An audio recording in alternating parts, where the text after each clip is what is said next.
자, 오늘은 말씀 총정리의 시간을 갖도록 하겠습니다. 히브리서의 말씀들은 사실은 좀 되게 산발적으로 나눠져 있기 때문에 통일성이 부족해요. 그렇지만 그 중에서도 좀 핵심이 되는 말씀들을 제가 설명을 드리면서 계속해서 들으셨던 히브리서 말씀을 다 오늘 머릿속에 정리하는 시간이 되셨으면 좋겠습니다. 일단 말씀 구절로 쫓아가면서 가볼게요. 1장에서는 1절이 중요하죠. 옛적의 선지자들로 여러 부분과 여러 모양으로, 예전에 여러 부분과 여러 모양으로 말씀하신 하나님이라고 해요. 이 예전이라는 것은 사람의 시간을 뜻합니다. 네, 그러니까 과거만을 얘기하는 게 아니라요, 오늘 우리도 살고 있는 사람의 시간, 사람의 시간에서 여러 부분과 여러 모양으로 말씀하셨다는 것은 우리한테 쉽게 말씀드리면 어떤 은사나 표적으로 나타나신 하나님이라는 뜻입니다. 은사나 표적이라는 것은 우리의 교회 생활에서, 그리스도인의 신앙생활에서 안타깝지만 불가피한 그 과정이에요. 그러니까 처음에 우리가 하나님을 믿을 때 말씀의 본질적인 것을 처음부터 흡수하지는 못합니다. 그거는 어떻게 보면 혼의 원리 같다는 생각은 들어요.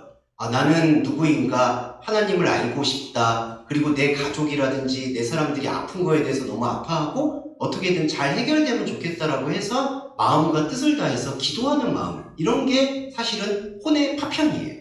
그래서 예전이라는 인간의 시간에서는 하나님께서도 이런 여러 부분과 여러 모양으로 말씀하고 있다는 것, 그걸 우리가 굳이 애써 부정할 필요는 없습니다. 표적이 나타난다든지 나의 삶에 은혜와 배려가 나타나는 부분들, 이게 바로 예전입니다. 하지만 이게 구원하고 연관되어 있는 건데요, 이 부분으로만 말씀에 우리가 만족하게 되는 것은 안타깝지만 종교다원주의적인 거예요. 그러니까 불교에서도 방언을 하듯이 불교에서도 이러한 어떤 깨달음은 있을 수 있고요, 캐톨릭에서도 성체성사를 받으면서도 되게 은혜롭고 경건한 마음을 가질 수도 있습니다. 중요한 건 말씀의 본론은 이후에 이거예요. 이 마지막 날들 위해서 아들 안에서 우리에게 말씀하셨다. 이게 2절에 연결되어 있어요. 이 모든 날 마지막에 아들로 우리에게 말씀하셨다. 이 마지막 날이라고 번역이 돼야 되거든요. 이 마지막 날이라는 게 바로 하나님의 말씀하는 시간을 뜻합니다. 예전이라는 것은 우리가 표면적이고 현상적으로 듣는 시간을 말하는 거고요, 마지막 날들이라는 것은 종말의 날이기도 하지만 우리 생각이 멈추고 하나님 생각이 나타나는 시간을 마지막 날이라고 얘기합니다. 그래서 이 마지막 날 안에서는 바로 하나님이 말씀하시는 날이고, 이 하나님이 말씀하시는 날 안에서는 중요한 건 이 여러 부분과 여러 모양은 더 이상 효력을 발휘하지 않고 오직 아들의 말씀만이 우리한테 들리기 시작한다. 이게 그리스도거든요. 그러니까 사실은 그리스도의 복음이라는 건 원래 순복음이라는 게 참 좋은 의미예요. 그러니까 복음의 핵심이라는 뜻이거든요. 그래서 순복음교회라는 곳이 그렇게 그 본질적 내용만으로 보면은 비난받을 만한 교회는 아니에요. 그렇지만 지금은 안타깝지만 좀 비난을 받을 수밖에 없는 구조가 돼버렸죠. 그런데 순복음이라는 뜻이 뭐냐면 우리가 여러 부분과 여러 모양으로 들었던 건 쉽게 말씀드리면 혼의 복음이라고 본다면 그것도 피할 수 없는 거고 그것도 다 귀하고 아름다운 거고요. 근데 동시에 그 귀하고 아름다운 것에 집착을 가질 것이 아니라 그거를 듣고 그거를 출발점 삼아서 하나님의 말씀에 완벽하고 깊은 것을 들은 그 순복음을 듣게 될 때 우리 안에는 아들만이 말씀하시는구나. 이 아들은 하나님이 자기 자신을 내어준 그리스도고요, 그 그리스도는 다른 어디에 있는 게 아니라 우리 마음 안에 있다는 것이죠. 불교에서 말하는 이런 마음이 아니라 오직 우리가 하나님께서 예정하셨던 영적 자리, 거기가 마음, 카르디아라고 할 수 있습니다. 그래서 예전에는 우리 인간의 시간에서는 은사를 계속해서 허락을 하시지만 말씀의 관계는, 구원의 관계는 마지막 날 하나님의 시간 아들 속에서 말씀하신다. 이렇게 말씀드릴 수 있어요. 그리고 또 하나는, 이게 중요한 얘기인데 이제 우리가 잘 들어야 되는 게, 이 예전이라는 게 앞으로도 없어지는 건 아니에요. 저희가 이제 끝날 때 베르의 기도를 한다는 것도 여러분 아시겠지만 우리의 일상과 삶에서 하나님은 또 여러 부분과 여러 모양으로 말씀을 하십니다. 쉽게 말씀드리면 가장 우리가 현상적으로 공고한 상황에 처할 때, 공경에 처할 때, 마음이 너무 아플 때, 그리고 경제적으로 어려울 때 어떤 식으로든 하나님께서는 거기에 돌파구를 마련하려고 그분도 노력을 한다는 걸 우리가 부정해서는 안 돼요. 하지만 그리스도인에게 이제 진정한 영적인 자세와 결의가 뭐가 있어야 되느냐? 거기에 대해서 감사의 기도를 드리는 것보다 오히려 감사의 기도라는 것, 진짜 기도라는 건 내 안에 말씀하시는 그리스도에게만 주목하는 게 하나님에게 드리는 진짜 기도가 될 수가 있어요. 왜냐하면 현상적으로 여러 부분과 여러 모양으로 말씀하신 거에 또 도취가 되어서, 왜냐하면 사람은 현상에서 복을 받으면 거기에 취하거든요. 그리고 그걸 계속 반복하고 싶어해요. 그러니까 거기서 또 기도가 나오고 거기서 헌금이 나오고 거기서 말씀 묵상이 나올 수밖에 없는 안타까운 혼의 연약함입니다. 그런데 하나님께서는 그걸 원하시는 게 아니라 현상은 내가 받지 않을게. 나는 너에게 현상과 인생의 열매는 받지 않아. 하지만 너가 현상의 존재이니까 힘든 걸 알고 있어. 내가 보듬어 줄 테니까. 그런데 그 보듬어 준 걸로 나한테 감사할 생각을 하지 말고 너는 그 보듬어 준 거를 뒤돌아보지 말고 나의 아들의 말씀을 들어다오라는 게 하나님의 본질적 뜻이다. 이걸 우리가 잃어버리지 않았으면 좋겠어요. 이게 히브리서 첫 번째 출발점이고요. 그 다음에 히브리서에서는 14절, 1장 14절의 말씀, 천사의 이야기가 나옵니다. 죄송해요. 이거 같이 말씀을 읽으면 좋겠는데 이게 이러면 시간이 너무 길어져서요. 또 죄송한데 제가 마이크를 붙잡고 계속 이야기를 이어나가도록 하겠습니다. 너그럽게 양해해 주시고 집에서 한번 다 읽어봐 주시면 감사하겠습니다. 1장 14절에 천사가 나옵니다. 모든 천사는 부리는 영으로서 구원 얻을 후사들을 위하여 섬기라고 보내심이 아니냐. 당시에도 그렇고 지금도요, 이 천사라는 게요, 이때 당시 2000년 전에도 그렇고 약간 신비스러운 존재를 말합니다. 지금도 수호천사라고 해서 많은 어떤 우리를 지켜주는 성인이 있다, 수호천사가 있다 이런 게 있고요. 또 그리고 많은 은사나 달란트도 천사라고 표현을 하는 경향이 있어요. 천사가 와서 도와줬다. 우리가 나를 어떤 도와주는 사람이 있다. 그러니까 2000년 전에도 이런 게 되게 강했어요. 예수님께서 나한테 천군 천사를 보내셔서 나를 보호하신다라는 그런 개념이 강했었죠. 그런데 히브리서에서는 그 천사에 대해서 실체를 밝히는 건 천사는 말씀 전달체인데 말씀 그 자체가 아니라 말씀의 본질을 전달해 줄 수 있는 혼의 껍데기를 얘기한다. 이게 이제 정확히 신약 성경에서 이렇게 정리를 하는 겁니다. 그러니까 구약 성경에서도 천사라는 단어들이 많이 등장을 해요. 천사가 나왔다. 그래서 뭐 가브리엘 천사, 루시엘 천사 뭐 이렇게 나오는데 구약의 얘기에서의 천사는 조금 다른 얘기긴 한데 신약 성경에서는 이런 어떤 떠도는 영적인 존재라는 건 존재하지 않는다는 걸 못 박는 거예요. 우리가 천사라고 얘기할 때 천사, 귀신, 마귀 이렇게 얘기할 때 밖에서 이렇게 묵상했던 적이 좀 많았습니다. 그러니까 마귀가 밖에서 뭔가 막 이렇게 악마적인 칼을 갖고 들어온다든지 혹은 뭐 마귀가 씌인다, 귀신이 씌인다든지 우리가 무속신앙 볼 때에도 뭐 빙의가 된다, 귀신이 쓰인다, 귀신 들린다 이런 표현들 많이 쓰잖아요. 신약 성경 때도 그런 일들이 있고. 그런데 이 히브리서에서 말씀에서는 이 천사 자체는 말씀을 운반해주는 전달체인데 거기서도 중요한 건 이 히브리서에서는 껍데기에 불과하다는 걸 좀 강조해요. 네. 그러니까 섬김을 위한 영이다라고 번역이 되어 있지만 사실은 이거는 영이 아니라 우리 안에 영으로 가고자 하는 마음은 있지만 사실은 육신과 혼의 욕망 때문에 영의 본질을 보지 못하고 있어요. 그래서 영의 본질을 보지 못하게끔 하는 나의 걸림돌들이 무엇인가를 보여주는 껍데기 역할이 천사입니다. 그래서 다시 말씀드리면 천사라는 것은 딱 이 고백으로 연결이 돼요. 아, 세상과 현상에서는 하나님의 생명을 발견할 것이 없었구나라는 것을 인생의 여러 국면과 여러 모양으로 밝히시는 그 모든 껍데기와 파편들이 앙겔로스, 천사라고 보시면 됩니다. 이게 천사의 역할이에요. 그래서 히브리서에서 말하는 천사는 바로 그 역할을 감당하고 있다고 보실 수가 있겠고요. 2장으로 넘어가겠습니다. 오늘 약간 길어질 수도 있지만 마지막 정리라고 생각하시고 함께 하시면 좋겠습니다. 2장에서 보면 천사에 대한 얘기를 또 연결해요.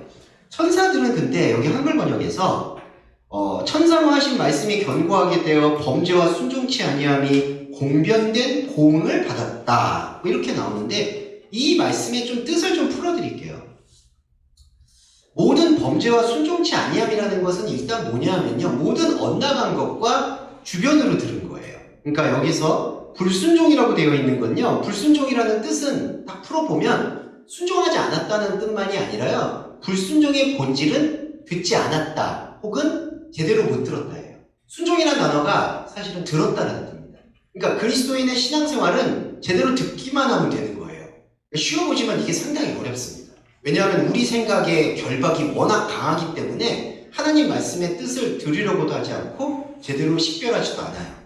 그래서 순종이 어려워요. 그런데 불순종은 쉬워요. 왜냐하면 듣지 않고 아예 안 듣거나 그건 아예 믿음이 없는 사람, 교회를 안 다니는 사람이겠죠. 혹은 들었는데 자기의 유익이나 자기한테 듣고 싶은 걸 듣거나 이게 불순종의 모든 양상입니다. 그래서 모든 범죄와 불순종이 바로 우리가 가지고 있는 말씀을 제대로 듣지 않는 모든 태도라는 거예요. 근데 천사는 뭐를 우리한테 보여주냐면 이게 모든 범죄와 순종치 아니함이 공변된 보응을 받았다라고 해서 순종치 않고 범죄한 거를 심판을 받았다라고 생각을 하는데 원문의 뜻은 그게 아니라 천사는 말씀 전달체는 우리한테 당신이 듣고 있는 그 엇나간 것과 불순종한 것들과 잘못 들은 것들이 그냥 잘못 들은 거야 라고 나타내고 드러낸다는 거예요. 그러니까 천사가 나타내는 역할이 바로 그 신앙 고백적인 역할이에요. 무슨 얘기냐면 여기서는 공변된 보응을 받았다고 한다는 건 당신이 불순종했기 때문에 보응, 대가를 치른 거야 라고 읽히잖아요. 근데 그 뜻이 아니라 천사는 와서 우리에게 당신이 지금 듣고 있었던 것, 잘못 들었던 것, 엇나가고 있었던 것이 다 그 안에서만 해소되지 하나님에게로 올라가거나 하나님께로 다가가는 게 아니야 라는 거를 고백하게끔 해준다는 거죠. 이게 얘가 왜 이 말씀을 강조하냐면은 봉변된 보응이라고 그러면은 우리가 동양사상에서 인과응보나 권선징악 같은 걸 생각해요. 하나님께서 너가 불순종했기 때문에 내가 거기에 합당한 벌을 내리겠다라고 생각을 해요. 그게 자칫 잘못 읽으면 구약의 말씀들이 그래요. 잘하면 복을 받고 못하면 저주를 준다. 근데 그게 아니라 우리 안에 혼의 천사가 개입을 해서 우리가 지금까지 생각해왔던 섬김, 우리가 지금까지 생각해왔던 교회 생활, 우리의 종교성 이런 것들이 불순종이고 엇나간 거야 라는 거를 그대로 보여주시는 것. 이걸 이른바 거울 효과라고 얘기합니다. 그러니까 거울을 봤을 때 내가 지금까지 하고 있는 것들이 하나님과는 상관없는 헛짓이었구나 라는 거를 깨우치게 되는 거예요.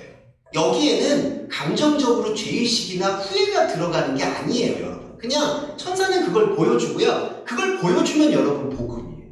왜 그럴까요? 이거는 하나님께서 심판하시는 게 아니라 그냥 너는 그거를 잘못 가고 있었다라는 걸 이제 알면 되는 거예요. 그게 구원입니다. 그래서 2장 3절에 이같이 큰 구원을 등한히 여기면 어떡하겠느냐라고 설명을 한다는 겁니다. 구원이 큰 구원이 있고 작은 구원이 있고 이런 건 아닙니다. 이 큰 구원이라는 뜻은 뭐냐 하면 본래 구원이라는 것은 사람이 가지고 있는 생각이고요. 큰 구원이라는 것은 차원이 다른 하나님과 하나가 되는 경험을 뜻합니다. 근데 여기서도 하나님과 하나가 된다고 했을 때 우리가 물리적이고 기계적으로 합일이 된다고 생각하는 경향이 있죠. 하지만 그게 아니라요. 하나님과 우리가 하나가 된다는 건 하나님과 우리가 다르다라는 것을 철저하게 말씀을 통해서 깨우치게 될 때 하나님께서 오히려 우리를 하나로 품어주시는 그 은혜의 관계를 큰 구원, 하나됨이라고 얘기합니다. 그래서 하나님께서는 이 구원을 통해서 우리에게 아무것도 버릴 것이 없다라는 것을 설명해주고 있다는 것이에요. 이게 바로 구원에 대한 우리의 그 천사에 대한 역할, 그리고 구원에 대한 말씀, 이 부분을 이렇게 저희한테 보여주시고요. 2장 9절은요, 그리스도에 대한 설명인데요. 우리가 천사들보다 잠깐 못하게 하심을 입은 자, 이게 그리스도의 죽음의 고난, 영광과 존귀 이거거든요. 이거 지난번에 히브리서에서도 설명을 드렸지만 오늘은 전체적인 관점이니까 조금 더 그러니까 좀 더 중심적인 걸 설명을 드릴게요. 말씀 전달체는 우리의 껍데기들이에요. 하나님을 알 수 있는 유한한 것들. 근데 그것보다 내려앉았다라는 의미를 잘 묵상하셔야 되는데 우리 껍데기는요, 껍데기가 아니라 본질의 흉내를 냅니다. 참 중요한 건데요. 이래서 오늘은 카톨릭을 비판 안 할 수가 없는데 카톨릭은 제도와 성인과 성체성사와 그런 모든 종교 의식을 통해서 신에게 도달하는 어떤 피라미드 원리를 만들어 놓은 거예요. 교황을 통해서 일사불란하게 움직이는 거. 그리고 사람들은 거기서 안정감을 느껴요. 왜냐하면 목표가 생기니까.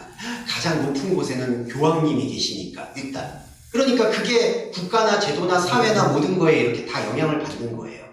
그러면 뭐냐면 말씀 전달체는 천사고 우리가 혼적인 흔적인데 혼적인 흔적의 본성은요 껍데기잖아요. 버리고 내려놔야 되잖아요. 그런데 그걸 내려놓지 않고 그거를 재료로 삼아서 하나님처럼 되고자 하는 본능으로 이게 연결이 됩니다.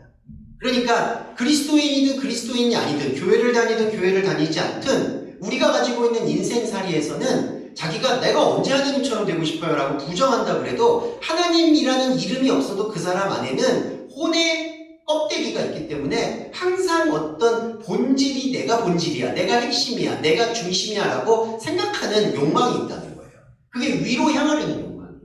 근데 그리스도는 오히려 거꾸로 인간의 몸으로 오셔서 인간은 이렇게 올라가려고 하고 있고요.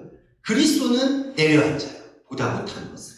그래서 우리에게 이거를 보여주시는 거예요. 이렇게 올라가려고 하는 욕망이 다 죽어있는 것이다.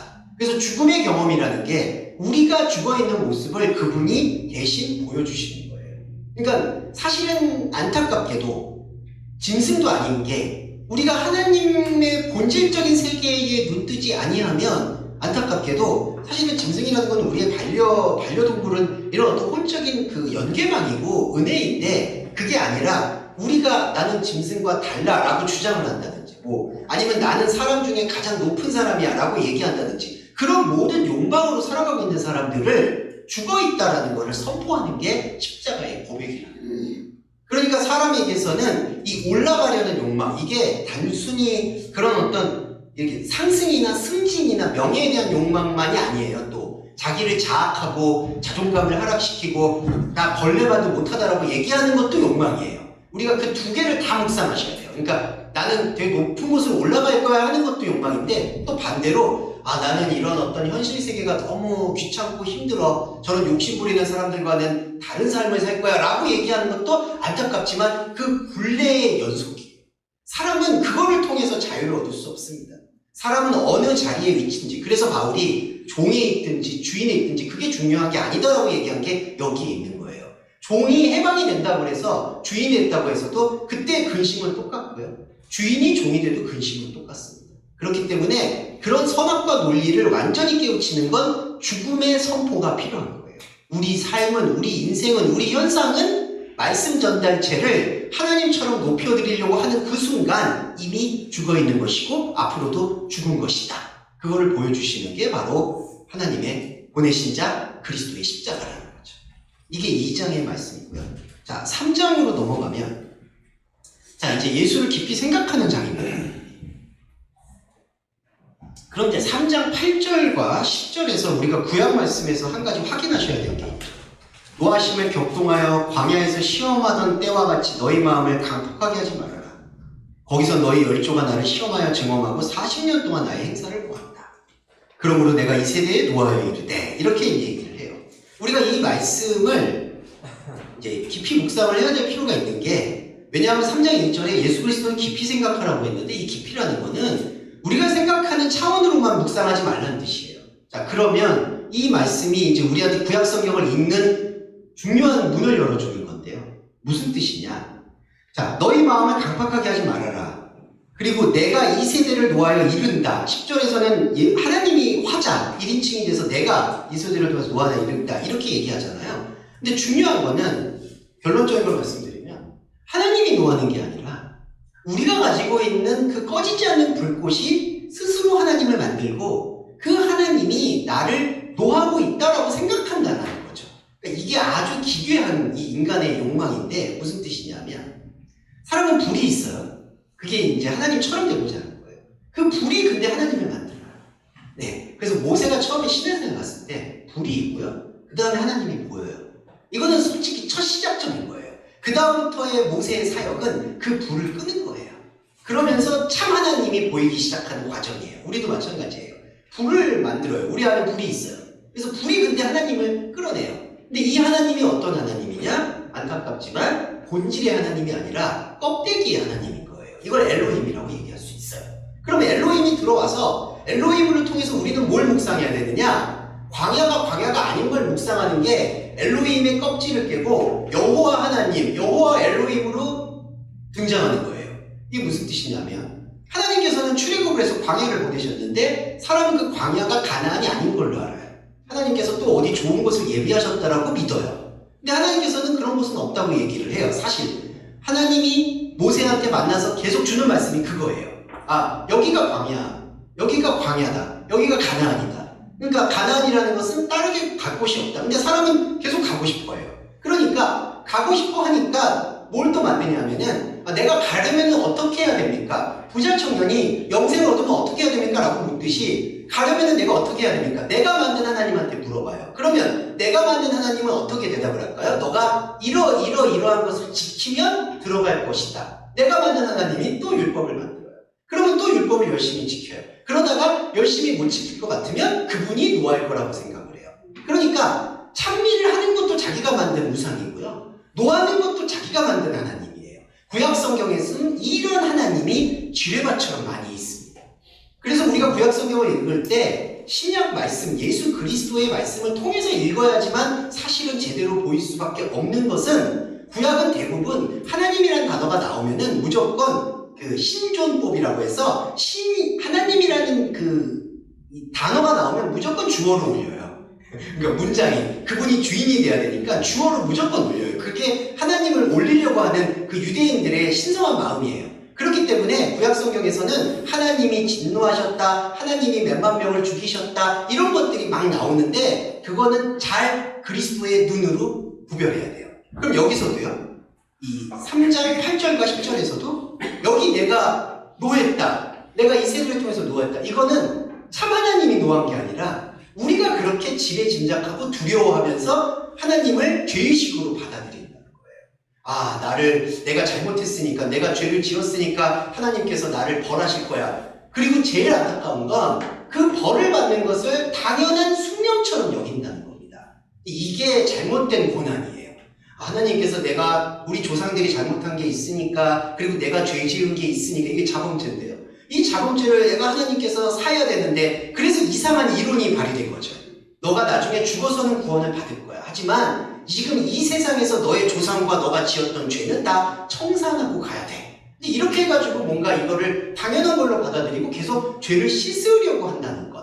근데 이거는 잘못된 죄의식입니다. 우리가 양심의 차원에서 건강한 죄의식을 갖는 거는 저는 당연히 독려하고 권유해요. 왜냐하면 혹시라도 여러분 안에서 타인에게 피해를 입혔거나 나쁜 일을 했다면 그 사람이 상처가 있을 거 아니에요?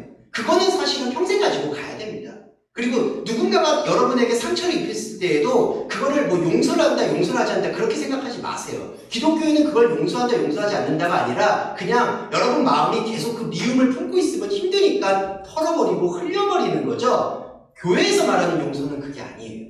그러니까 정리를 해보면 우리는 잘못된 죄의식에 사로잡혀서, 이 종교적인 죄의식에 사로잡혀서 내가 만든 우상이 하나님이 나를 노한다라고 생각하는 그 공포 때문에 계속해서 제도적인 교회에다가 헌신하게 될 때 나타나는 파탄난 신앙생활을 반복하지는 말아야 된다.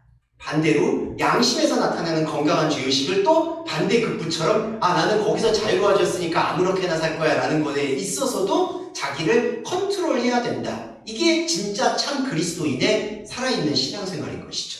네, 이렇게 말씀드릴 수 있겠고요. 4장으로 넘어가겠습니다. 오늘은 전체 보시는 거라서 조금 와이드하네요.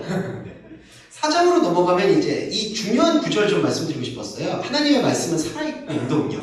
이거 여러분들과 제가 항상 되게 좋아했었고, 부흥 집회 같은 데 갔을 때 늘 이렇게 소리쳤던 외침 중에 하나였습니다. 네, 저는 많이 외쳤었어요. 그래서 저보고 막 귀신 많이 들렸다고 하셨던 과거의 목사님이 이걸 말씀은 살아있다라고 막 선포해야 된다. 그래서 너의 마음속에 골수와 관절을 다 쪼개야 된다. 그래서 저는 옛날에 고백을 하자고 환상을 봤는데 제 관절과 골수가 막 쪼개지는 거예요. 그래가지고 주님이 이제 나를 죽이시는구나. 이 죽음이라도 달게 받아야지. 참 그때 참 순수했어. 그죠? 죄송합니다. 근데 그게 아니더라고요. 네, 그 말씀 좀 풀어드릴게요. 죄송합니다. 네. 하나님의 말씀은 살아있고 운동력인데요. 여기서 운동력만 말씀드릴게요. 운동력이라는 게 엔에르가입니다. 그래서 일 안에 있는 말씀이에요. 그래서 이게 운동력과는 완전히 좀 다른 개념입니다. 왜 그러냐면 좀 설명을 드리고 싶은 게, 일은요, 에르곤입니다. 이 헬라어는 기억해 주세요. 일이라는 거는 우리가 먹고 사는데 수행하는 어떤 행동을 말해요. 그러니까 이거는 냉정히 말씀드리면 하나님과는 관계가 없는 거예요. 관계가 없다는 거 이제 잘 이해해 주실 수 있죠? 관계가 없어도 제가 처음에 여러 모양과 여러 부분으로 돌본다는 거는 이제 다 인지해 주시고요. 관계가 없어요. 근데 일 안에 말씀이 들어와요. 그러면 하나님의 말씀이 운동력이 있다는 것은 뭐냐면 하나님의 말씀은 일 안에 들어온다는 얘기입니다. 자, 그러면 이거를 에스겔서의 박휘하고 같이 묵상해야 되는데 우리는 일을 하잖아요. 근데 일 안에 말씀이 들어와요. 그럼 이게 어떻게 되느냐? 그 일을 부추기거나 그 일의 대가로 열매를 받는 게 아니라요. 그 일 안에서 일이 아닌 거를 보여주신다는 거예요.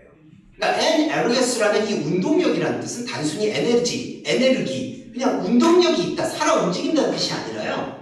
우리가 익숙하게 왔던 일 안에 말씀이 들어오셔서 우리의 일과는 전혀 다른 차원을 보여주기 시작한다는 거예요. 이게 말씀의 역사입니다. 그래서 관절과 골수를 찔러 쪼갠다는 얘기인데 여기서 관절과 골수가 조금 입체적이에요.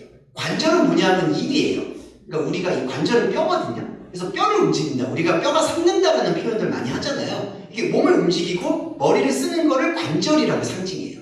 근데 거기서 골수를 쪼갠다는 얘기가 아니라요. 골수를 끄집어낸다. 채취한다라는 뜻입니다. 우리가 이제 이렇게 의학용어로 이런 거 있죠. 핀셋으로 뽑아낸다. 줄기세포를 뽑아낸다듯이 그러니까 관절이라는 우리의 일, 구조에서 하나님의 말씀의 본질, 곧 엑기스를 뽑아낸다는 거예요. 이게 말씀이에요. 그러니까 저와 여러분 이게 거의 통일성이 있는 게 뭐냐면 자, 일은 뭐냐면 제가 아까 1장 1절에서도 말씀드렸듯이 우리의 삶에서 역시 하나님의 돌보심은 존재합니다. 그냥 함께 할 거고요. 그냥 움직이는 거예요. 근데 일 안에서 하나님의 본질은 말씀을 주신 거예요. 그러니까 이게 대단히 그러니까 되게 이질적이라고 생각하시면 돼요. 전혀 익숙하지가 않아요. 그러니까 일은 우리가 하고 있는데 우리의 큐티는 그 일 안에서 역사하시는 하나님의 은혜를 생각하고 하나님이 만약에 응답을 안 하시면은 기도를 더 하려고 하고 하나님이 나한테 좀 섭섭한 게 있으신가? 노하셨나? 이렇게 생각해요. 그러니까 일을 통해서 일의 열매로 하나님과 나의 관계를 혹은 신앙생활을 평가받으려고 한다는 거죠. 그런데 하나님의 말씀은 그게 아니라 우리의 일 안으로 돌아와서 들어오셔서 일은 일대로 하게 하고 가이사의 것은 가이사로 그냥 가게 하고 그리고 그 안에서 이 관절이라는 일에서 골수를 추출해내는 작업을 하신다는 거예요. 그래서 그리스도인은 사실은 두 개의 삶을 사는 거예요. 하나는 그냥 일의 삶. 이걸 그냥이라고 말씀드렸지만 그냥 여러분들이 살면서 최선을 다하시면 되는 거예요. 근데 이제 여기서 민감한 거는 최선이라는 것 안에 나의 어떤 영혼을 쏟아부으려고 하는 것들을 경계해야 되는 것은 분명히 존재하죠. 예, 이게 참 어려운 주문이에요. 근데 이제 그리스도인은 거기에 이제 익숙해져야 돼요. 여기서 내가 주어진 거를 다 돼. 그런데 거기에 대해서 아쉬워할 것도 아니고 미련을 가질 것도 아니고 후회를 가질 것도 아니다라고 생각을 하셔야 돼요. 그리고 또 하나 말씀드리고 싶은 건 그렇다고 감정이 후회가 안 남는 게 또 아니에요, 여러분. 거기도 현혹되시면 안 돼요. 그냥 후회가 남고 에이 저 죽일 놈 이렇게 남고 다 남아요. 남는데 나 남았는데 그러면 주목사가 얘기하셨던 이 소멸이 안 이루어졌네? 이거 아니에요. 그런데 우리가 말씀으로 그걸 인지하고 있으면 되는 거예요. 여기서 내가 감정으로 안타까워하고 집착도 할 수 있지만 이거는 일이구나. 일의 영역이구나. 하지만 나는 그리스도인은 일의 영역과 다르게 하나님의 영역, 골수의 영역, 말씀의 영역이 함께 흐르고 있구나. 이걸 영어로 써서 죄송한데 하나의 투 트랙인 거예요. 두 개의 길이 가는 거예요. 이거를 말씀의 효능으로, 능력으로 생각해 주시면 되겠습니다. 자, 그리고 5장으로 넘어가면 이제 멜기세덱 제사장에 대한 이야기를 꺼냅니다. 이 멜기세덱 제사장 얘기가 나오기 전에 이야기가 나오는데요. 5장 5절에 보면 그리스도께서 대제사장 되심도 스스로 영광을 취하심이 아니요 오직 말씀하시니가 저더러 이르시되 너는 내 아들이니 오늘날 내가 너를 낳았다 하셨고. 근데 이게 구약 말씀의 인용인데요. 이걸 중요하게 저희가 묵상해야 되는데요. 여기서 그리스도 예수라는 표현을 굳이 쓰지 않고 그리스도만 씁니다. 이 이야기가 뭐냐? 너는 내 아들이니 오늘날 내가 너를 낳았다라고 얘기하는데 이게 참 신비로운 게 너는 하느님이에요. 나는 하나님이에요. 너는 그리스도예요. 근데 너는 내 아들이라고 얘기해요. 근데 이 아들이라고 얘기하고 있는 이 공간이 중요해요. 이게 뭐냐? 히브리서의 전체적 주제라고 할 수 있는 자궁입니다. 영적 자궁. 그러니까 너는 내 아들이니 오늘날 내가 너를 낳았다. 이렇게 얘기할 때 낳았다고 하죠. 그럼 우리가 이 물질적 원리로 봤을 때 낳으려면은 태만이 필요하죠. 죄송합니다. 오늘 좀 그런 민감한 얘기라서. 테마, 자궁이 있어야 돼요. 내가 너를 낳았다고 했는데 하나님이 내가 너를 낳았다고 얘기하는 게 어디냐는 거예요. 그게 어딜까요? 바로 우리예요. 우리의 마음 아니에요. 이 불교의 마음이 아닌 말씀의 체계예요. 말씀의 체계. 그 말씀의 체계에서 저와 여러분이 감히 말씀드리지만 반응을 일으키면 이게 바로 죄송합니다. 섹스도 마찬가지인 거잖아요. 이 반응을 일으키면 하나님께서의 생명, 곧 그리스도가 산출되는 거예요. 이 신비로움이 여기에 있습니다. 그러면 그 생명이 산출된 그리스도를 보고 하나님께서는 의롭다 여기시는 거예요. 아, 아들이 여기 있구나. 그러니까 저와 여러분 안에 아들이 있는 거예요. 그리고 여러분 더 놀라운 거는 그리스도는요, 하늘의 미랄이 돼서 죽어요. 그리고 새롭게 태어나요. 근데 새롭게 태어나는 그리스도가 누구를 주장하느냐, 누구를 변호하느냐, 그냥 여러분 하나만 변증하는 거예요. 그러니까 그리스도 예수가 오신 목적은 여러분을 하나님에게 중보, 그러니까 여러분이 곧 그리스도다라고 소개하는 거예요. 그러니까 예수 그리스도의 희생이라는 건 뭐냐면은, 이런 희생이라는 원리를 써서 죄송하지만 자기를 비워서 하나님이 자기의 살을 떼서 예수 그리스도를 우리 안에 보내셔서 우리를 그리스도로 이끌어내시는 거예요. 그래서 그리스도가 바로 연합의 원리입니다. 그래서 우리는 말씀을 보면은 그리스도와 하나가 되는 거예요. 그래서 하나님께서는 나를 보시고 여러분을 보시고 하나라고 이끌어 주시는 거예요. 자, 그런데 중요한 거는 조금 중요한, 뭐 안 중요한 게 있겠냐. 자, 우리가 낳았잖아요. 자, 이게 중요한 게 저와 여러분 안에 남자와 여자가 있어요. 우리가 자궁이잖아요. 생명을 낳았어요. 그리스도예요. 근데 이 그리스도도 나예요. 남자도 여러분이고 여자도 여러분이에요. 근데 이 남자는 나예요. 여자는 나예요. 그럼 이게 어떤 생명의 원리를 설명하느냐. 하나님께서는 나 자신을 그리스도로 삼아주세요. 근데 우리는 이걸 어떻게 자각하느냐. 여자는 다르잖아요. 그리스도가 아니잖아요. 그러니까 내가 그리스도가 아님을 아는 존재예요. 여자. 근데 남자는 뭐죠? 그리스도가 하나잖아요. 그러니까 하나님께서는 우리를 하나님의 말씀을 받은 사람들은 신들이다, 네오이, 하나님이라고 불러주시는 거예요. 하나님은 그렇게 불러주시고 우리는 하나님과 그렇게 관계를 맺는 거를 어떻게 인식하느냐? 하나님과 내가 완전히 다르니까. 하나님은 하늘에 있고 나는 땅에 있으니까. 이때 땅이 나쁜 의미가 아니에요. 다른 영역이에요. 그리고 여러분, 육의 옷을 벗고 나서도 이게 유지가 돼야 되는 거예요. 하나님과 내가 다른 상태로 영원의 시간을 향유하는 거예요. 이게 천국입니다. 이게 내가 너를 낳았다라는 생명 말씀의 원리예요. 이 말씀이 아주 세밀하고 정교하게 풀리지 않으면 어떤 사람은 내가 남자가 되었다, 아들이 되었다, 그러니 나를 따르라, 이런 사람이 생기는 거고요. 어떤 사람은 나는 계속 아이만 낳게 해주세요 라고 해서 어떤 사람은 계속 자기 안에 여자가 되는 거예요. 그게 아닙니다. 여러분 안에 남자와 여자가 순환하는 거예요. 영적 순환. 이게 바로 내가 너를 낳았다는 거고. 자, 영적 순환이 되어지는 큰 의미에서 바로 제사장이 나오는 겁니다. 이게 바로 그리스도의 움직임이에요. 자, 그리스도는 그렇기 때문에 잘 이 히브리서의 신비를 이해해 주셔야 되는 게, 실제로 말씀이신 예수 그리스도가 그리스도이고요.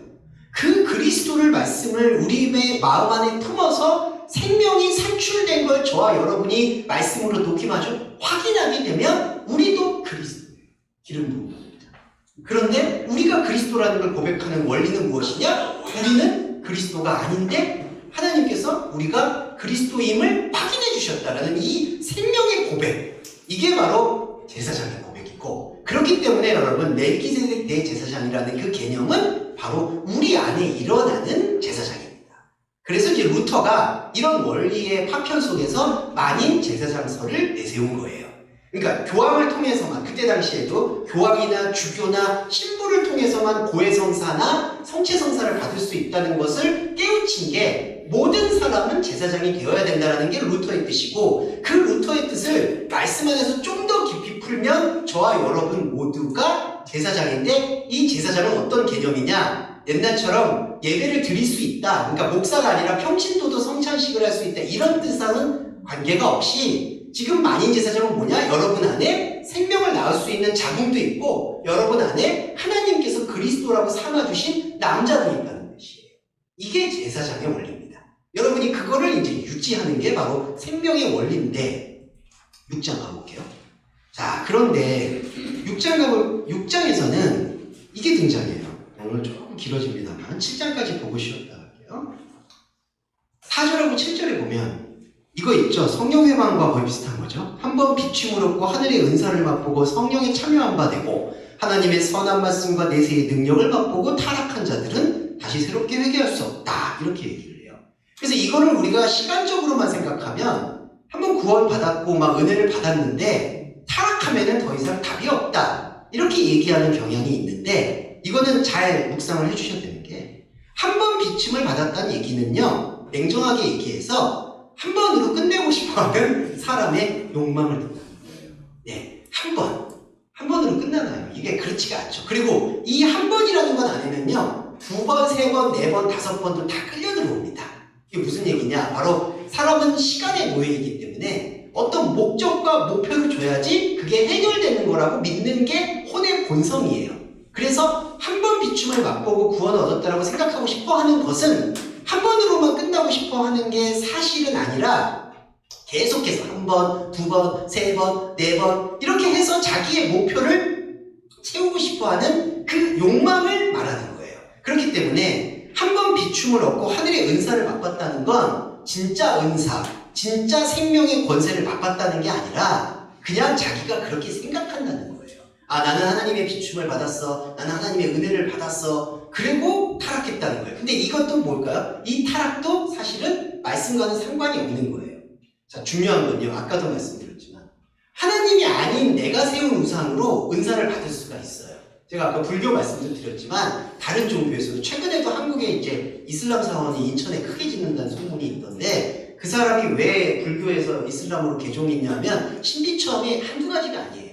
그리고 제가 이제 근동지방에 계신 근동문제연구소 분들하고도 또 인터뷰를 해보면 이슬람 사람들 은사를 체험하는 것은 정말 경이로울 지경이에요.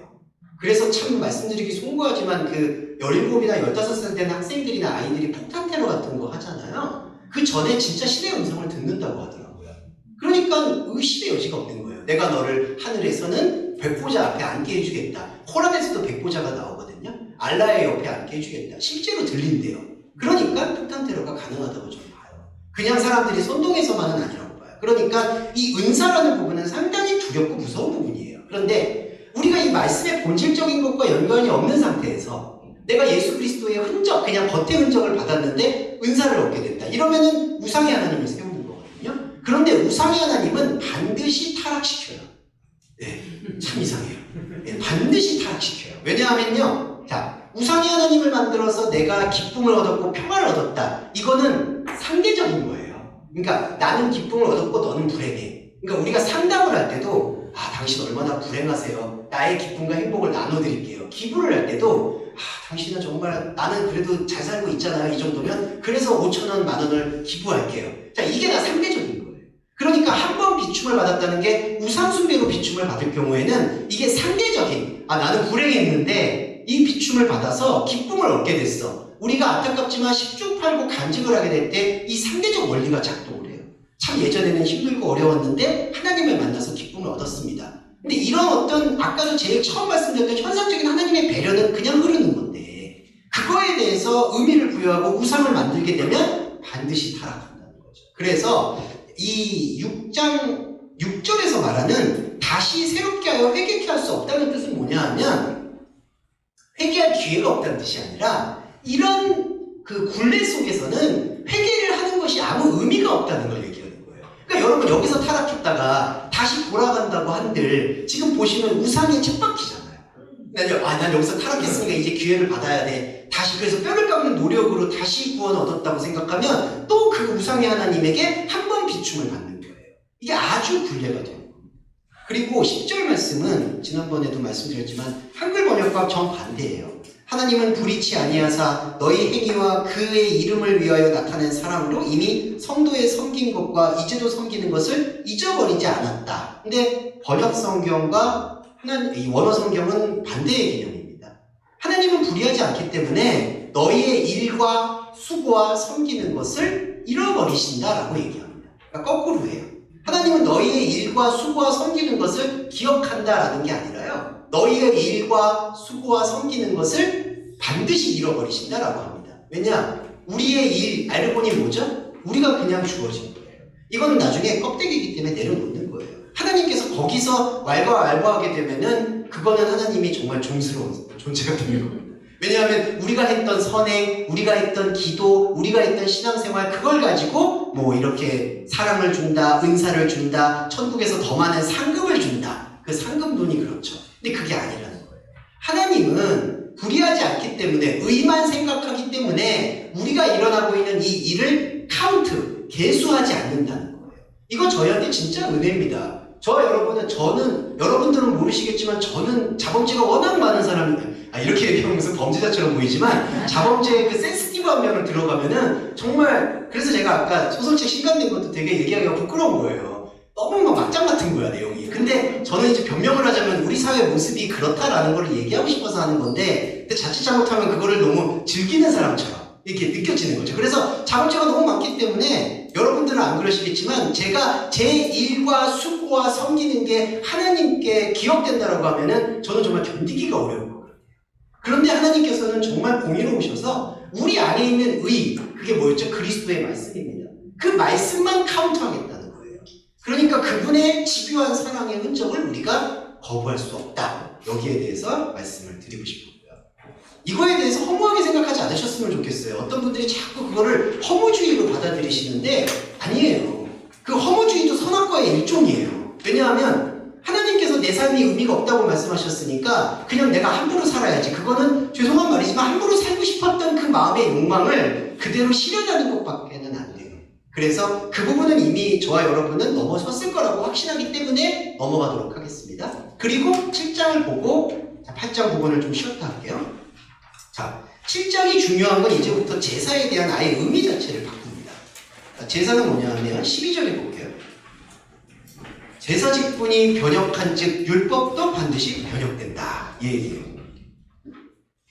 그래서 7장에서 하는 주제는 뭐냐 하면 아브라함 때에도 율법이라는 게 이렇게 글씨나 글로 기록되지 않았을 때에도 제사장이 있었다. 멜기세덱 제사장. 근데 멜기세덱 제사장에게 어떤 의미로 아브라함이 11조를 드렸는지 아냐? 그때 아브라함이 드린 11조라는 게요, 물질이 아니라요, 노량물이거든요.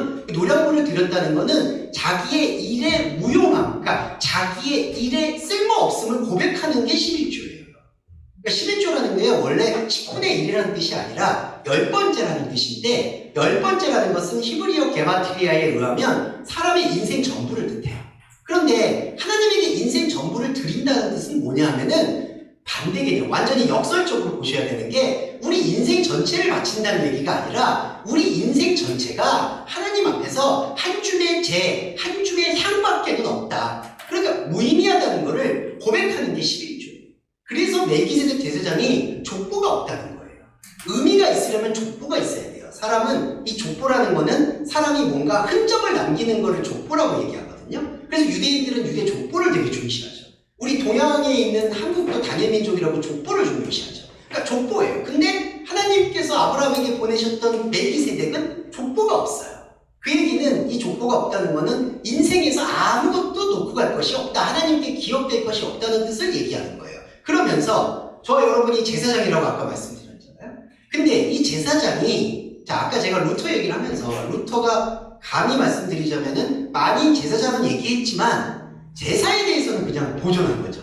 그러니까 평신도도 성체성사를 할 수 있다, 세례를 할 수 있다, 예배를 드릴 수 있다, 그리고 축도를 할 수 있다. 이게 많이 제사장 설인데 히브리서에는요 제사장 직의 변화를 얘기해요. 자, 제사장 직의 변화라는 뜻은 뭐냐 하면요, 제사장이라고 하고 있는 그 모든 그 행동들, 구약성경에 뭐 대속제일, 속제일, 화제, 번제 다 하는 게 있잖아요. 제사. 그 제사의 내용 자체를 변화한다는 거예요. 그래서 제가 말씀드렸던 그 본질적인 원리를 설명드렸을 때 저와 여러분이 제사장이잖아요. 그런데 제사장이어서 어떤 예배를 한다는 게 아니라는 거예요. 그러니까 이 말씀의 원리라는 거는 이 제사, 구약 모세 5경에서 나왔던 5개의 제사가 이렇게 문자 그대로 뭐 수장을 잡고 뭐 각을 뜨고 그런 모든 행위들이 영적인 행위로 이렇게 변화한다는 거예요. 그러니까 저와 여러분이 제사장인데 진짜 손을 잡고 진짜 기도를 하고 진짜 헌금을 하고 그게 아니라요, 여러분 안에서 말씀이 흐름을 갖게 되는 게 바로 제사장직의 변화라는 겁니다. 그러니까 구약에서 그냥 도포 입고 가운 입고 제사장 했는데 이제 우리도 할 수 있어라고 도포 입고 가운 입고 박사 가운을 왜 입는지 모르겠는데 자꾸 예, 정말 실망스러운 게 제가 되게 좋아하는 전도사님이 계셨는데 욕망이 드러나더라고요. 요것만 말씀드리고 제가 요거는 비난하는 게 아니라 꼭 얘기하고 싶어요. 정말 겸손한 분이셨는데 그 안수를 최근에 받았어요. 이제 아주 어렵게 목사 안수를 받으셨어요. 그랬더니 사람이 그 다음 주부터 완전히 달라지셨어요. 네, 그 다음 주부터 그 전에는 전도사님이라서 항상 이렇게 허름하게 입고 오셨거든요. 근데 그 다음 주에 이제 제가 한번 이제 오후에 있어서 방문을 했었는데 완전히 갑자기 죄송해요. 여기까지 내려오는 무슨 여성 웨딩드레스를 상징하는 무슨 이상한 가운을 입으시고 막 여기 막 이상한 뱀 십자가 드시고 막 이렇게 만천하는 거예요. 제 순서도 오는 것 같아가지고 제가 나왔거든요. 이 말씀을 드리는 게 제사장직이라는 이 자체가 구약에 있는 그 행위들을 그대로 미메시스, 재현하는 게 아니라는 거예요. 이제 그러면 어떤 거냐? 내 안에서 말씀으로 움직이는 그리스도를 이해하는 그 의미, 바로 그게 제사장직의 움직임입니다. 그러니까 저와 여러분은 제사장인데 구약의 제사를 계속 반복하는 게 아니라 말씀을 흡수하고 이해하면 제사장이라는 거예요. 자, 그리고 27절만 말씀드릴게요. 예수 그리스도는 자기 자신을 단번에 제물로 드렸다라고 얘기하는데 이게 중요합니다. 이게 왜 중요하냐면은 예수 그리스도는 이제 구약에서는 날마다 제사 드리는데 그럴 필요가 없으니 이는 저가 단번에 자기를 드려 이루었다. 자, 여기만 조금 오늘 시간 길어지는데 좀 자세하게 설명드릴게요. 이게 히브리서의 거의 절정입니다. 단번에 제물로 드렸다라는 얘기는 구약 때는 매년 1년에 한 번씩 드렸어야 되는데 예수님이 한 번에 이거를 해결해 주셨다라는 뜻이 아니에요. 구약에서는 날마다 제사를 드려야 됐다는 건 뭐냐 하면은 형식의 제사. 그러니까 우리한테 나와 있는 겉모습의 기도, 겉모습의 헌금을 말하는 거죠. 그런데 예수 그리스도는 오셔서 자기 자신을 단번에 그들에게, 우리에게 제물로 보여주셨다는 뜻입니다. 자, 그럼 이 얘기를 묵상해 보면 우리는 계속해서 날마다 계속해서 피를 잡아요. 내 피를 흘려서 하나님에게 용서를 받으려고 해요. 근데 예수님이 오셔서 나한테 그 모습을 보여주시는 거예요. 너가 계속해서 피를 흘려가지고 하나님을 만나려고 하는 게 나를, 하나님의 아들을 제물로 삼으려는 거다. 그게 바로 단번에 해결받으려고 하는 뭔가 현상적으로 구원을 받으려고 하는 욕망 중에 욕망이다. 그게 선악과다. 그게 십자가를 통해서 보여주시는 거죠. 그러니까 십자가 복음은요, 구약에서 있었던 제사를 쓸모 있다라고 인정을 하면서 이제는 그 제사가 아니라 영단번 제사로 이거를 바꿔줄게라는 게 전혀 아니라 구약에서 매년에 1년 1차씩 드렸던 그 제사 자체가 영의 제사가 아니라 현상에 묶여있는 율법의 제사라는 것을 단번에 제물로 보여줌으로써 우리한테 더 이상 이 제사는 멈춰야 된다. 이게 무당이에요, 무당.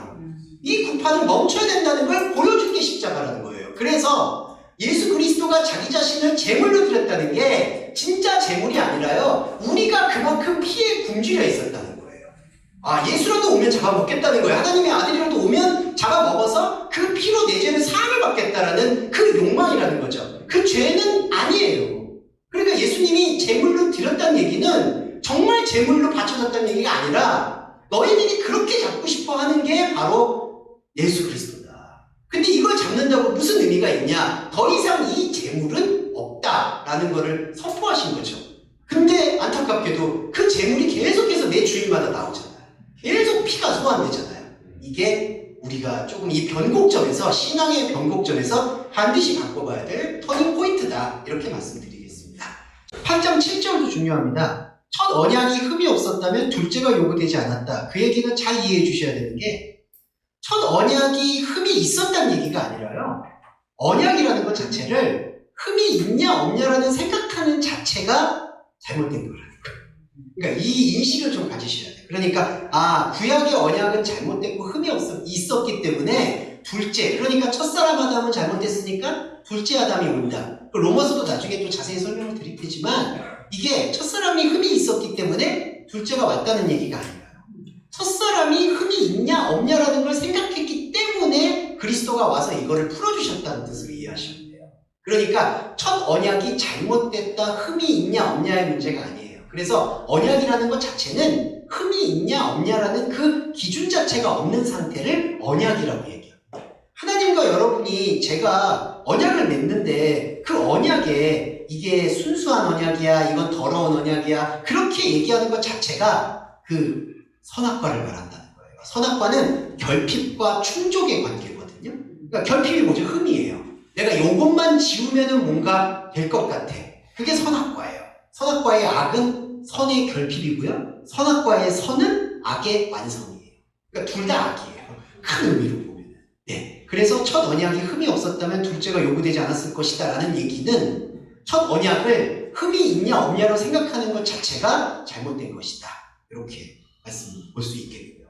9장 12절로 가보면 여기서 이제 예수 그리스도의 피의 말씀이 나옵니다. 염소와 송아지의 피가 아닌 자기 자신의 피로 성소에 들어갔다. 일단 들어갔다라는 이 성소가 뭐냐면 참 장막이거든요. 그러니까 이거는 말씀 장막이에요. 밖에 말하는 구약에서 예배하던 제사 지내던 장소가 아니고요. 그리고 신약에서도 사실 지금에서도 이런 건물 교회가 아니에요. 저와 여러분 안에 있는 장막, 말씀 터전이에요. 그리고 자기 자신의 피로 들어가요. 그리스도가. 이때는 희생의 피가 아닙니다. 자기 자신의 피는 죄기대명사를 썼어요. 하이마토 헤어도. 이건 무슨 뜻이냐? 자기 자신의 생명력으로 성소로 들어갔다는 얘기입니다. 그러니까 염소와 송아지의 피라는 건 우리가 희생과 대가를 원하는 제사에서 불리는 피죠. 그래서 저번에도 말씀드렸지만 이때의 피는 내 피값을 얘기해요. 그러니까 여러분 염소하고 송아지도 이때 당시도 이게 살려면 돈이 많이 들죠. 그래서 1년에 2차씩 6월절 때 정말 가난한 사람들은 제사도 제대로 못 드렸다고 하더라고요. 그게 돈이 비싸니까. 우리도 지금 유교적 잔재가 사실 안타깝지만 남아있죠. 그 제사를 지내잖아요. 저는 제사는 종교적으로만 반대하는 게 아니라요. 형식적으로도 반대해요. 그게 얼마나 낭비가 되고 그렇게 해서 조상이 무슨 위로를 받겠습니까? 조상의 위로를 받을 필요도 없고요. 예, 조상이 우리한테 해줄 게 뭐가 있다고. 예, 사실 그리스도인은 이제 조상을 그냥 이런 어떤 그분의 은덕은 기리는 거지 그분이 뭔가 우리한테 줬다라고 생각해서는 안 돼요. 아니 하나님도 우리한테 일상에서 뭔가 주는 게 아니라고 선포하는데 그렇죠? 그러니까 그런 피가 아니라는 거죠. 우리의 피값이 아닌 예수 그리스도의 말씀으로 성소에 들어갔다는 얘기입니다. 이게 바로 12절의 말씀 내용이고요. 그리고 18절에 첫 언약도 피 없이 세운 것이 아니다 라고 얘기하는데 바로 첫 언약, 자 흠이 없고 흠이 있어야 된다라고 생각하는 언약 자체가 피를 요구했다는 거죠. 그러니까 이 피를 요구하는 언약은 바로 우리가 생각하는 희생제사. 하나님께서 허락하셨던 약속은 그 희생제사가 하나님과 아무 상관이 없다는 것을 선포하는 십자가. 그러니까 여러분 십자가 복음은 구약의 제사를 반복하는 게 아니라 또 구약의 제사를 끝내고 예수의 피로 그걸 대신하는 게 아니라 구약의 제사의 원리와 개념 자체가 달랐다는 것을 선포하는 게 십자가 복음이에요. 네, 그거를 이해해 주시면 좋을 것 같습니다. 그리고 이제 단번에 죽는 것은 정한 것이다. 그리고 잠시 잠깐임은 오실 이가 있다. 요거는 지체하지 않는 이라는 거는 사람의 시간으로 오는 게 아니라 하나님의 시간으로 온다. 이거를 좀 이해해 주시면 좋겠습니다. 이게 10장의 내용이겠고요. 그 다음에 멸망을 향해 뒤로 밀려는 이거는 인간의 시간에 묶여있는 것. 이렇게 보면 되고요. 자, 11장은 여러분 믿음, 이 조상장이었죠. 율법의 장. 뭐 아브라함은 어떻게 받았고 그 다음에 이삭은 어떻게 받았고 이제 이렇게 쭉 연결이 됐는데 이거 저번에 말씀드렸을 때 이게 구약의 인물들만 얘기하는 게 아니라 우리의 혼적 자아의 여정을 얘기한다. 이걸 말씀을 드렸어요. 그래서 로마서에서 말하는 그 3차 믿음의 과정이다. 1차 믿음은 우리의 믿고자 하는 믿음, 현상의 믿음. 2차 믿음은 그 믿음의 눈을 가지고 성경을 읽었는데 이 성경을 보고 나니까 의는 없나니 하나도 없다는 걸 깨우치는 믿음. 3차 믿음은 그 깨우쳤을 때 나타나는 내 안에 있는 그리스도가 나와 하나됨을 변호하시고 중보하셔서 하나님께서 나를 품어주시는 그걸 이른바 존재가 된 믿음입니다. 존재가 된 믿음. 이게 중요해요. 그러니까 믿음이라는 거는 내가 이렇게 믿고 신뢰한다는 거는 1차 믿음인 거고요. 이거는 내가 믿고 신뢰하는 그런 감정이나 의지하고 상관없이 내 안에 말씀이 언약으로 자리를 잡으면 그때부터는 존재의 믿음이 나를 구원으로 주장하신다는 거예요. 그게 바로 10장, 11장 39절에 말한 약속을 받지 못한 믿음이다. 그럼 이게 구약의 겉사람들이고 저와 여러분의 겉모습이거든요. 근데 겉모습은 혼의 파편이에요. 그래서 제가 처음으로 돌아와 보면 히브리서 1장 1절에서 옛적에 여러 모양과 여러 모습으로 나타나는 거. 그게 바로 구약 인물들. 아브라함이 하나님을 만날 때, 요셉이 만날 때, 다윗이 만날 때 그 믿음들을 바로 겉사람의 믿음이라고 하는 거예요. 그 겉사람의 믿음은 증거가 있습니다. 저와 여러분도 표현이 죄송하지만 여기까지 오셨을 때는 숱한 증거들을 맛보신 거잖아요. 네, 그렇죠. 네, 숱한. 근데 이제 갑자기 그 증거가 약속의 전부가 아니라는 자각이 여러분들 안에 어찌 보면 되게 신비롭게 저는 눈을 떴다고 생각하고요. 저도 그랬고요. 저도 완전히 어떤 은사적인 것에 추종하고 있었고 제 죄의식에 빠져 있어서 아마 못 살았을 것 같아요. 지금까지. 근데 거기서 어떤 변화가 좀 있었어요. 그거는 저는 하나님의 주권이라고밖에는 설명이 안 돼요.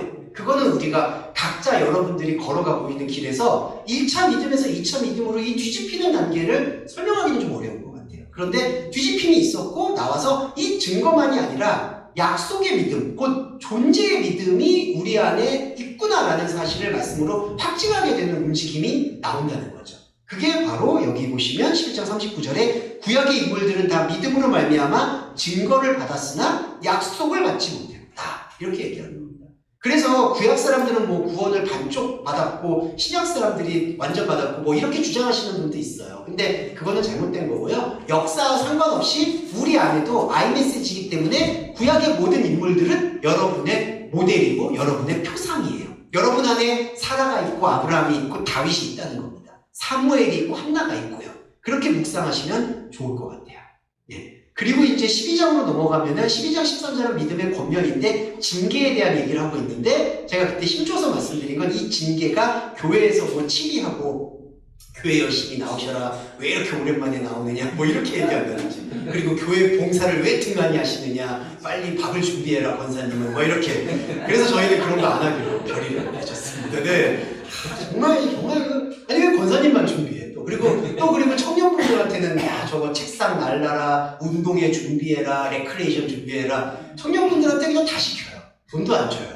진짜 제가 경험했기 때문에 말씀을 드리고 싶었습니다. 네, 돈도 안 줘요. 또 청년한테 돈도 안 주면서 뭐 이렇게 뭐 친교를 해라 뭐 아이들 잘 케어해라 유아 아이들 잘 돌봐라 참 제가 자꾸 그래서 왜냐하면 제가 12장 징계를 너무 많이 받아가지고 목사님 네, 제가 좀 그렇게 호락호락한 사람이 아니었나 봐요. 그래서 맨날 당신 그러다가 안 된다 뭐 주목사 큰일 난다 뭐 이랬는데 자 죄송해요. 변명드리는 게 아니라 여기서 말하는 징계는 양육입니다. 양육 파이디오스 양육 그리고 양육은요 또 이런 어떤 현상에서 양육받는 게 아니라요 하나님과 여러분의 1대1의 관계에서 그 관계의 친밀감을 양육이라고 얘기하는 겁니다.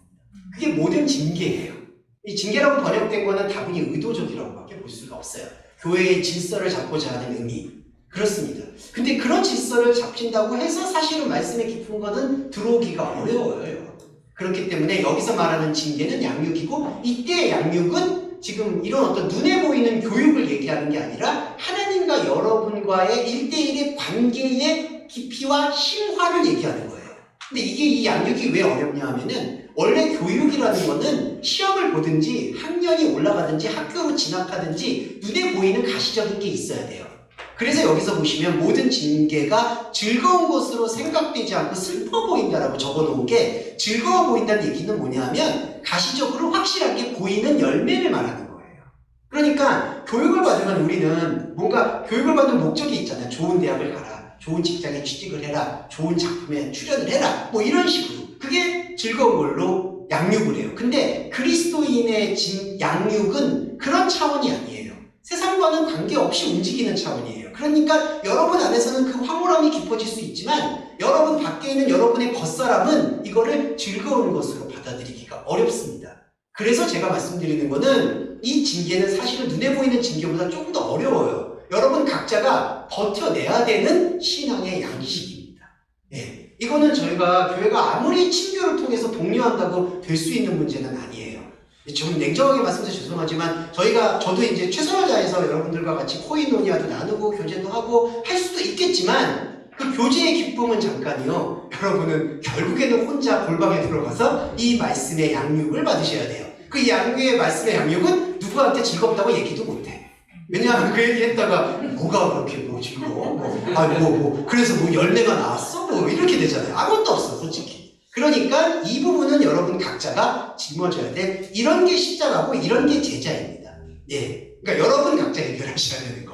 이게 바로 징계의 본질이고, 그리고 마지막으로 13장으로 넘어가면 형제사랑은 지지난주인가요? 말씀을 확고하게 드렸던 것 같아요. 이게 우리 안에 말씀의 자궁을 품고 있어서 이 말씀의 자궁, 아델푸스가 자궁의 연합입니다. 아델푸스, 그 형제로서 내가 말씀을 품어서 그 형제로서 말씀인 사랑을 낳는 것, 그리고 그 사랑을 낳으면 하나님께서 그 사랑을 화답하셔서 더 깊은 씨앗을 주는 것. 그러니까 좋은 땅이에요. 한마디로 하나님께서 좋은 땅에서 씨가 나와서 생명이 나오면 하나님께서 더 좋은 씨를 보내시고 그게 계속 순환돼요. 그래서 이거를 문자를 써서 죄송하지만 점강순환이라고 해서 이렇게 회오리같이 듯이, 여러분 그 나사못 박을 때 있잖아요. 계속 스크류처럼 쭉 들어가잖아요. 그러니까 계속해서 쭉쭉쭉쭉쭉 내려가는 거예요. 이게 바로 천국은 침노하는 자의 것이 되는 겁니다. 그래서 하나님의 세계를 계속해서 알게 되는 게 바로 형제사랑의 본질입니다. 그래서 모든 율법은 형제와 이웃은 같은 개념이거든요. 내 이웃을 사랑하고 하나님을 사랑하는 것. 거기 안에 율법이 다 담겼다는 뜻이 바로 여기에 있는 거예요. 여기서 말하는 형제는 사실은 밖의 형제가 아닙니다. 그냥 밖의 형제는 여러분들이 만나서 같이 친교하고, 그래도 이 말씀이 안타깝지만 좀 희귀하기 때문에 그래도 말씀을 가진 사람들끼리 서로 해하지 않고 잘 갈 수 있도록 예의와 범절을 다하시는 것. 저도 노력을 하겠고요. 그런 거고요. 여러분 안에 형제사랑은 여러분 안에서의 생명 자궁을 이루는 내적 관계라고 보시면 되겠고, 마지막으로 15절과 20절 말씀을 드리고 마무리할게요. 15절에 모든 것을 관통하는 찬양. 제가 저번에 찬양을 말씀드렸을 때 찬양은 존재합니다. 구약에서도 찬양이 있었어요. 셀라가 있었고요. 그런데 여기서 말씀에서 말하는 찬양은 탄식이에요. 탄식은 뭐냐 하면 말할 수 없는 것이에요. 말할 수 없는 것에 대해서 하지만 내 안에 확고하게 들어온 것. 이게 말씀의 본질입니다.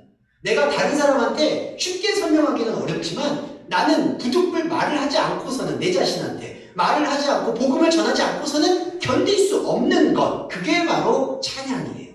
그래서 찬양의 본질은 이 노래와 음악과 선율도 중요하겠지만 내 안에서 말할 수 없는 게 튀어나오는 것을, 흘러나오는 것을 기꺼이 받아들이는 상태가 바로 찬양, 찬미, 찬송이 되는 겁니다. 그게 곧 기도고 예배가 되는 거예요. 이렇게 될 때 우리는 마지막으로 피에서부터 자유해집니다. 양들의 목자이신 예수를 피 안에서 죽음으로 끌어낸다. 자, 중요한 건 양들의 목자이신 예수라는 게 긍정적인 뜻이 아니라는 거예요. 양들은요, 우상을 만드는 존재예요. 안타깝지만. 양들은 꼭 목자를 필요로 해요. 예. 근데 요한복음, 저희가 이제 다다음 주 넘어가면 요한복음 다락방 강화를 읽을 텐데, 예수님께서 나는 양의 목자다, 나는 양의 문이다, 이런 식으로 얘기할 때 양과 하나가 되는 걸 선포하세요. 그래서 양은 꼭 목자가 필요하죠. 이건 우상이에요. 하나님 외에 다른 신이에요. 하지만 하나님은 그 양 안으로 들어오셔서 너가 양이다라고 생각하는 그 마음을 해체시켜버려요. 그래서 여기서 양들의 목자인 예수를 언약의 피, 말씀 안에서 이 양들의 목자인 예수의 죽어있음을 끌어낸다는 뜻입니다. 무슨 얘기냐면, 마지막으로 말씀드리면, 우리는 스스로 양이길 원하고요. 그래서 우상으로 예수를 주님으로 모시기를 원해요. 그래서 주님 예수, 주 예수님을 붙잡아요. 근데 진짜 말씀, 언약의 말씀은 그 붙잡고 있는 주 예수가 죽어있다라는 것. 그것이 십자가죠. 십자가를 선포해요. 그래서 너 지금 붙잡고 있는 거는 죽은 예수야. 이거 버려야 돼 라고 선포하는 게 바로 언약의 피, 말씀의 본질입니다. 이 말씀의 본질로 우리가 들어오면 여러분이 기꺼이 대제사장의 반열에 오르는 거고요. 하나님과 함께하는 진짜 기쁨을 맛볼 수 있게 되는 거죠. 이게 히브리서의 전체적 결론이었습니다.